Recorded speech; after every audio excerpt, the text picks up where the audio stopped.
Le gouvernement vient d'annoncer un nouveau dispositif concernant ce qu'on appelait jusqu'à maintenant l'aide à la complémentaire santé, qui devrait devenir la CMU contributive. Une nouvelle fois, on a une mauvaise réponse à une bonne question. Le problème qui est posé, c'est l'accès à la complémentaire santé et donc aux soins. Plusieurs millions de personnes dans notre pays ne peuvent assumer le coût de la complémentaire santé. Il y a donc la CMU complémentaire pour les personnes qui ont des revenus très faibles, en dessous du seuil de pauvreté, qui est un système où il n'y a aucune contribution du bénéficiaire. Et puis on avait l'aide à la complémentaire santé pour ceux qui étaient au-dessus des plafonds de la CMU complémentaire et jusqu'à 30% au-dessus, où il y avait une aide partielle à la souscription d'un contrat complémentaire. Le problème de ce dispositif, depuis le début, c'est un sous-recours massif. En fait, on estime à peu près 2/3 des bénéficiaires potentiels, les personnes qui n'exercent pas ce droit d'aide à l'accès à la complémentaire santé. L'ancien gouvernement avait déjà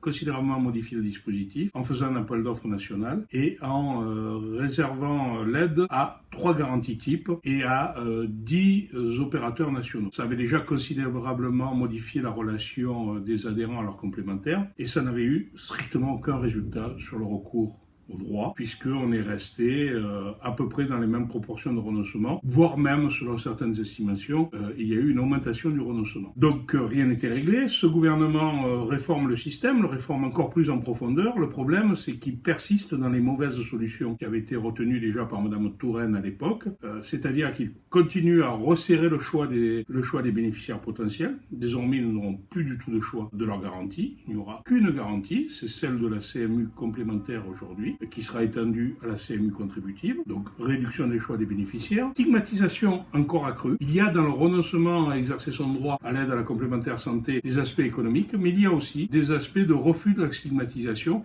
refus d'être cantonné sur un système spécifiquement et explicitement réservé à la partie de la population la plus fragile. Là, on accroît encore la situation, avec y compris des risques très concrets de refus de soins. On a vu que pour les bénéficiaires de la CMU actuellement, il y a de multiples refus de soins dans des spécialités en dentaire, c'est suffisamment documenté par la presse pour que je n'insiste pas là-dessus. Donc on prétend ramener tous les bénéficiaires, y compris ceux de l'ACS, sur ce dispositif. C'est déjà un problème en soi. Deuxième problème, c'est un dispositif qui va, pour de nombreuses personnes, être plus coûteux que l'ancien. On change complètement le système de participation, parce qu'on avait un système où la personne choisissait sa garantie, déduisait une aide fixe. Aujourd'hui, il n'y a plus de choix de garantie, il n'y a plus de déduction de l'aide, il y a un reste à charge, un reste à cotiser, qui est fixé en fonction de l'âge. Et pour de nombreuses personnes, ça va coûter plus cher. La ministre a fait beaucoup de communication sur la complémentaire santé à 1 euro. C'est 1 euro par jour, 30 euros par mois, 360 euros par an. C'est pas négligeable pour des personnes qui sont proches des seuils de pauvreté. Et